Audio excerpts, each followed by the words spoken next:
नमस्कार प्रिय विद्यार्थियों, स्वागत है हमारे YouTube चैनल नमस्ते हिंदी में। आज हम जो है जयशंकर प्रसाद जी का जीवन परिचय या साहित्यिक परिचय देखते हैं, जो कक्षा 12वीं यूपी बोर्ड के लिए आवश्यक है। और जिसमें से आपको जो है सबसे पहले जीवन परिचय लिखने के लिए या साहित्यिक परिचय लिखने के लिए हम जो है एक इस प्रकार से जो है एक बॉक्स बना लेते हैं।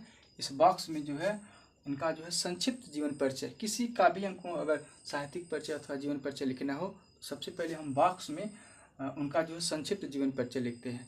तो देख लीजिए, संक्षिप्त परिचय में जन्म जो है 1889 ईस्वी में हुआ था, मृत्यु 1937 ईस्वी में, जन्म स्थान काशी में। और इनके जो बचपन का नाम था झारखंडी, और माता का नाम मुन्नी देवी, पिता का नाम देवी प्रसाद, गुरु का नाम देखिए इनके 3 गुरुओं को जो है बताया गया है।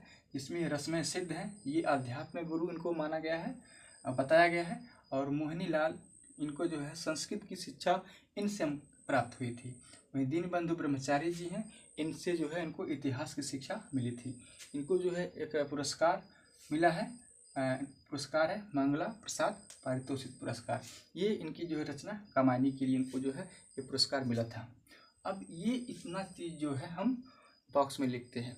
अब इसके बाद इनका जो है हम साहित्यिक परिचय देखते हैं। साहित्यिक परिचय में सबसे पहले जो हम एक हेडिंग डालते हैं, साहित्यिक परिचय। अब इसके अंतर्गत हम पढ़ते हैं, जैसे इस प्रकार से ही हम लिखेंगे। इस प्रकार से लिखने से जो है आपको पूरा का पूरा नंबर मिलता है।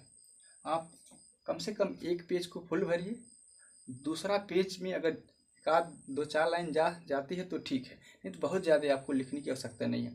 केवल 80 शब्दों में ही हमको जो है जीवन परिचय लिखने को या साहित्यिक परिचय लिखने को कहा जाता है। तो चलिए हम देख लेते हैं अब इनकी साहित्यिक परिचय को। साहित्यिक परिचय में प्रसाद जी ने जो है हिंदी साहित्य को अनेक ग्रंथ रत्न प्रदान किए। इन्होंने काव्य, नाटक, उपन्यास, कहानी, निबंध आदि विधाओं में अपनी लेखनी का जो है चमत्कार दिखाया। और पारिवारिक उत्तरदायित्व के कारण इन्हें विद्यालय शिक्षा छोड़नी पड़ी, लेकिन इन्होंने स्वाध्ययन से अंग्रेजी, हिंदी, संस्कृत, बंगला आदि भाषाओं को जो है सीखा।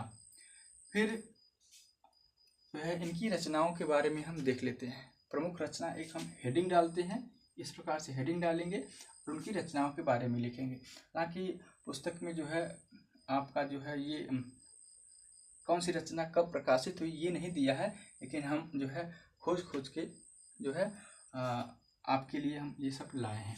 देख लीजिए, पहले हम इनके काव्य के बारे में देख लेते हैं। इनकी प्रमुख रचना काव्य के बारे में देख लेते हैं। इनकी एक रचना है उर्वशी, जो 1910 ईस्वी में प्रकाशित हुई। वन मिलन है, ये भी 1910 में। अयोध्या का उद्धार, ये भी 1910 में। कानन कुसुम, ये 1913 ईस्वी में। ये तो बात हो गई काव्य की। अब हम नाटक की देख लेते हैं। और नाटक इनका जो है एक सज्जन है 1910 ईस्वी में। फिर दूसरा है करुणालय 1913 ईस्वी में। प्रायश्चित है 1913 ईस्वी में। कल्याणी 1913 ईस्वी में। और बहुत से नाटक हैं। इसके बाद फिर देख लेते हैं उपन्यास है। उपन्यास जो है इसमें जो है कंकाल 1929 ईस्वी में, तितली 1934 ईस्वी में। बहुत से भी उपन्यास हैं उनके। फिर कहानी देख लेते हैं।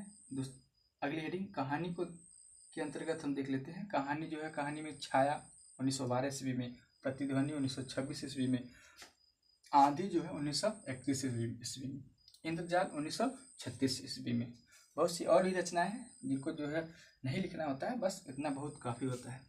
कुछ हम विशेष लिख लेते हैं। विशेष लिखने से क्या होता है, एग्जामिनर को लगता है कि बच्चे को जो है जानकारी बहुत अधिक है, तो इससे जो है वो आपको नंबर पूरा दे देता है। तो विशेष में हम लिख लेते हैं, क्या देख लेते हैं। प्रथम कहानी इनकी कौन सी थी, ग्राम, जो 1911 में प्रकाशित हुई।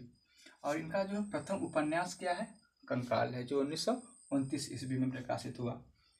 और जो है ये बात हो गई। और प्रसाद जी की रचना झरना, जो 1918 को जो है प्रकाशित हुआ था, जो है इसके लिए छायावाद का प्रथम प्रयोगशाला कहा गया है। यानी कि इनकी एक रचना जो है झरना, जो 1918 में प्रकाशित हुई। इस रचना को जो है छायावाद का जो है छायावाद का प्रथम प्रयोगशाला कहा गया है। वहीं छायावाद का आरंभ भी इसी रचना से माना जाता है।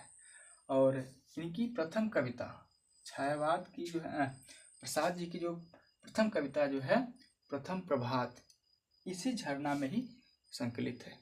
तो दोस्तों, इस प्रकार से विद्यार्थियों, इस प्रकार से जो है हम जीवन परिचय या साहित्यिक परिचय को लिखते हैं। इस प्रकार से लिखने से आपको जो है 5 में से लगभग आपको पूरा अंक प्राप्त करने, आप जो है इस प्रकार से लिखेंगे तो प्राप्त कर सकते हैं। तो शायद आपको पसंद आया होगा। तब तक के लिए नमस्कार, जय हिंद।